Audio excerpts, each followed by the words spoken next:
जी दोस्तों, महामैराथन के सेशन को आगे बढ़ाते हुए आज हम लोग लाए हैं 31 से इडियम्स एंड फ्रेज को। इसके पिछले वाले वीडियो में हम लोगों ने 30 नंबर तक इडियम्स फ्रेज को देखे थे।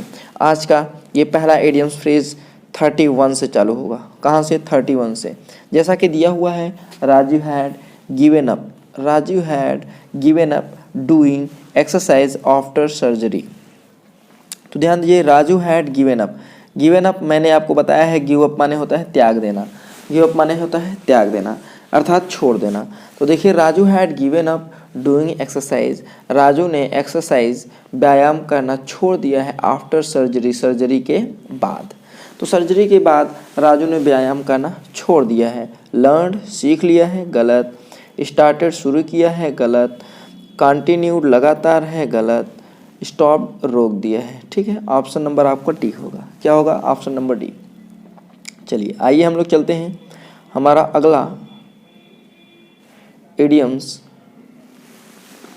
तो ध्यान दीजिए, हमारा अगला इडियम्स दिया हुआ है, the chairman tried to get his point across but the members just would not listen. तो ध्यान दीजिए, to get his point across, across. तो आप इसको इस तरीके से समझिए, द चेयरमैन ट्राइड, प्रयास कर रहा था, टू गेट हिज पॉइंट, अपने बिंदु को समझाने के लिए। अक्रॉस माने सभी तरफ, अक्रॉस माने इस पार से उस पार, अर्थात वह अपने पॉइंट को इस पार से उस पार तक रखना चाहता, अर्थात एक तरफ से दूसरे तरफ तक बताना चाह रहा था, रखना चाह रहा था, अर्थात समझाना चाह रहा था। क्या समझाना चाह रहा था? To get his point across का मतलब होता है समझाना चाह रहा था। ठीक है, तो the chairman tried to get his point across, वह अपने बिंदु को समझाना चाह रहा था, but the members just would not listen, लेकिन मेंबर्स जो थे वो नहीं सुन रहे थे। तो गिव देम अ लेसन, उन्हें लेसन नहीं देना चाहता था। इंसिस्ट ऑन, नहीं। मेक देम अंडरस्टैंड, यस, उन्हें समझाना चाहता था, उन्हें समझाना चाहता था। Make them understand. Motivate them, नहीं, मोटिवेट नहीं करना चाहता था। तो इस तरीके से ऑप्शन नंबर सी होगा। ठीक है, चलिए आगे हम लोग देख लेते हैं हमारा अगला इडियम्स दिया हुआ है। जैसा कि दिया हुआ है, Ashok had all fair weather friends. तो फेयर वेदर फ्रेंड्स हमने आपको बताया है, इसको पढ़ाया गया है। फेयर वेदर फ्रेंड्स मतलब होता है अच्छे मौसम वाले मित्र, अर्थात अगर मौसम खराब हो गया तो वो मित्र आपके मित्र नहीं रहेंगे, वो भाग जाएंगे। क्या हो जाएंगे? भाग जाएंगे। तो फेयर वेदर फ्रेंड्स, फेयर माने अच्छे, सुंदर, वेदर माने मौसम, सही मौसम के दोस्त हैं। अगर मौसम खराब हो जाएगा तो वो क्या हो जाएंगे? भाग जाएंगे, अर्थात वो मित्र अच्छे नहीं हैं। तो Ashok had all fair weather friends, अर्थात अशोक के जितने भी मित्र थे वो फेयर वेदर फ्रेंड्स थे, अर्थात डिफ़िकल्टी में वो भाग जाते हैं। तो friend who face difficulties calmly, ये नहीं। फेवरेबल फ्रेंड्स, नहीं, फेवरेबल फ्रेंड्स नहीं थे। Friends who desert you in difficulties, yes, ऐसे मित्र जो आपको छोड़ के चले जाएं कठिनाइयों में छोड़कर चले जाते हैं, उनको बोलते हैं fair weather friends. Reliable friends, ये नहीं होगा। तो इस तरीके से ऑप्शन नंबर सी हो जाएगा, इस तरीके से ऑप्शन नंबर सी हो जाएगा। चलिए आइए हम लोग देख लेते हैं हमारा अगला जो इडियम्स दिया हुआ है।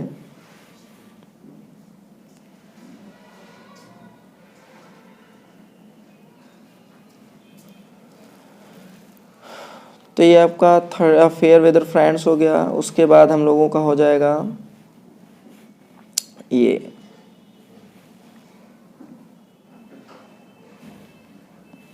ध्यान दीजिए, दिया हुआ है, since the company has lost a good deal of time and money you will have to make good the loss, you will have to make good the loss, you will have to make good, अच्छा बनाना होगा। Make good the loss माने हानि, हानि को अच्छा कब बनाएंगे? जब हानि की भरपाई करेंगे।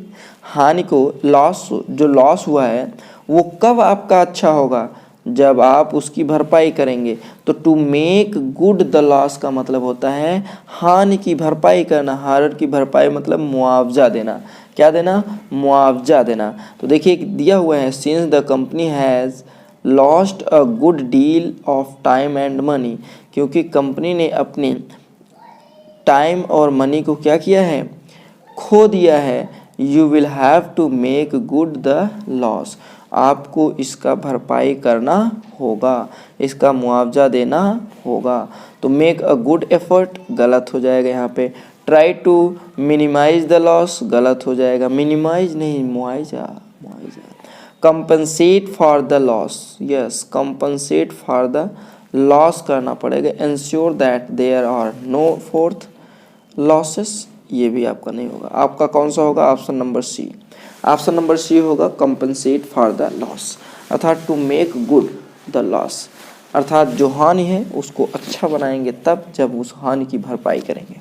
ठीक, चलिए आइए हम लोग आगे देख लेते हैं। हमारा अगला इडियम्स दिया हुआ है अ डैम्प स्क्विब। स्क्विब माने क्या होता है? स्क्विब माने होता है पटाखे। स्क्विब माने क्या होता है? पटाखे। अ डैम्प, डैम्प माने होता है गीला। गीले पटाखे हैं तो क्या वो आवाज़ करेंगे? नहीं करेंगे। आप सोचेंगे आवाज़ करेंगे, लेकिन वो आवाज़ नहीं करेंगे, आपकी उम्मीद पे पानी फेर देंगे, अर्थात आपको निराश कर देंगे। तो अ डैम्प स्क्विब का मतलब होता है निराश कर देना, अ डिसअपॉइंट रिजल्ट।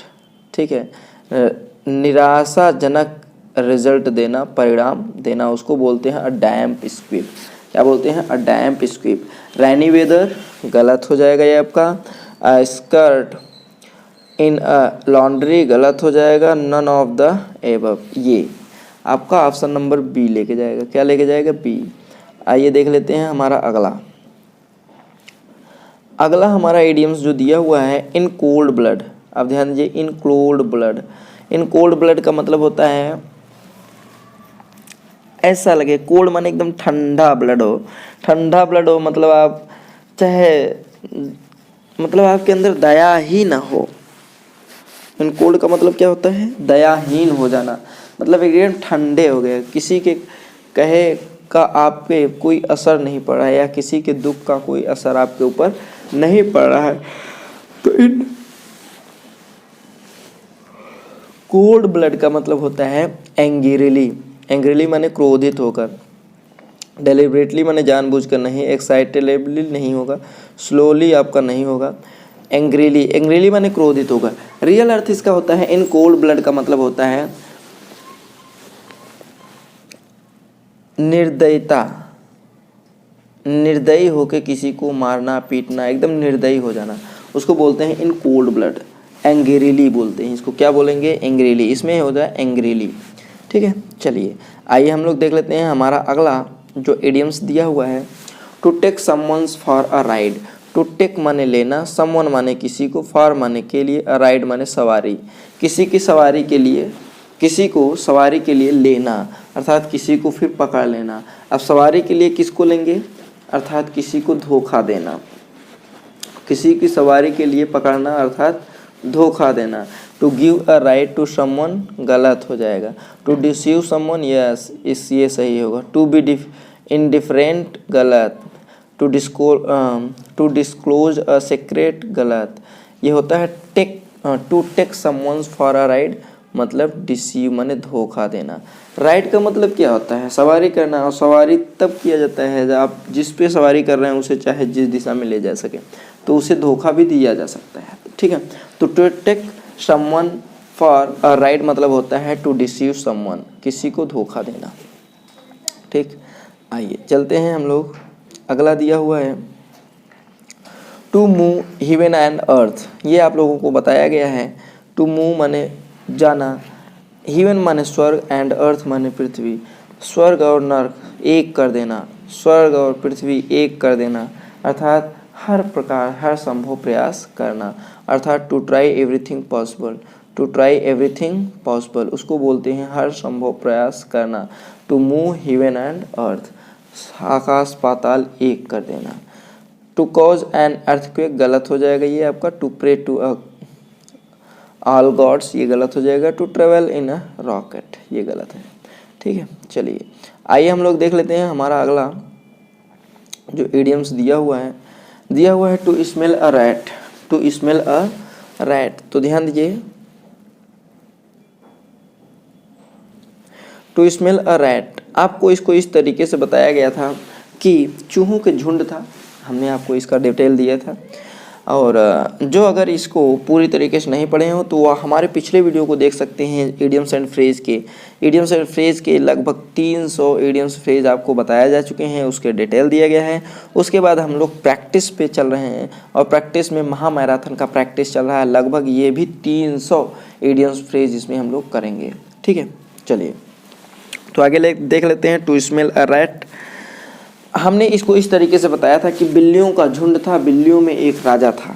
ठीक है, तो बिल्लियों में एक राजा था, वहाँ पे ये बताया गया कि बिल्लियों से कहा गया कि क्या आपने, उन्हें भेजा गया था कि चूहों को पकड़ के लाने के लिए या चूहे मार के लाने के लिए।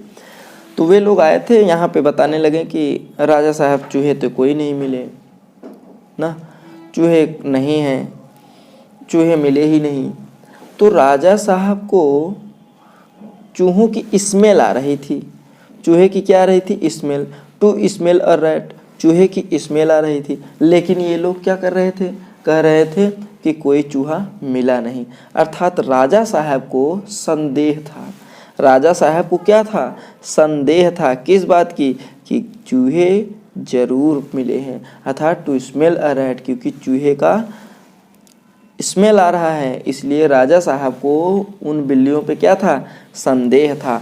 तो टू स्मेल अ रैट का मतलब होता है संदेह होना, to be suspicious, to be suspicious, ये आपके तीनों गलत हो जाएंगे। ठीक, इस तरीके से आपका चौथा नंबर है। चलिए आइए हम लोग देख लेते हैं हमारा अगला जो इडियम्स दिया हुआ है, बहुत ही इंपॉर्टेंट इडियम्स है और ये आपके एग्ज़ाम में लगभग पूछा जाता है, बहुत बार पूछा जाता है।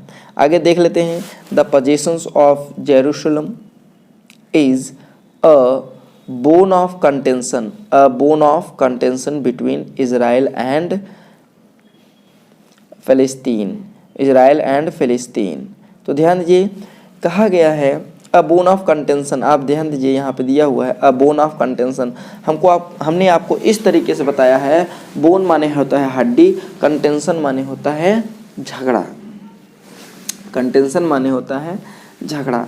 तो हमने आपको इस तरीके से बताया है कि कुत्तों के बीच में अगर हड्डी फेंक देंगे, कुत्तों के बीच में अगर आप हड्डी फेंक देंगे तो वो आपस में क्या करेंगे, लड़ने लगेंगे। तो कुत्तों के लड़ने का जो मेन रीजन है, मेन कारण है, वो क्या है, हड्डी है। तो इसको बोलते हैं a bone of contention. A bone of contention का मतलब होता है झगड़े की जड़, झगड़े की जड़। तो अ सब्जेक्ट ऑफ पीस गलत, अ सब्जेक्ट ऑफ ट्रेड गलत, a subject of dispute, yes dispute, dispute माने होता है वाद विवाद। अ सब्जेक्ट ऑफ एक्सपोर्ट गलत, ये आपका अ सब्जेक्ट ऑफ डिस्प्यूट हो जाएगा, झगड़े की जड़ हो जाएगा। ठीक है, तो आज हम लोगों ने 10 महत्वपूर्ण इडियम्स को देखा और ऑब्जेक्टिव टाइप इसको हमने हल भी किया और आपका इसमें विवरण भी दिया गया। तो ये वीडियो आपको कैसा लगा कमेंट बॉक्स में कमेंट करना ना भूलिएगा। यदि चैनल पे नए हो तो चैनल को सब्सक्राइब कर लीजिएगा और बेल आइकन को प्रेस करना ना भूलिएगा ताकि नए नोटिफिकेशन आप तक पहले पहुंच सके। जी दोस्तों, हम लोग फिर मिलेंगे नेक्स्ट वीडियो में नेक्स्ट टॉपिक के साथ, तब तक के लिए जय हिंद।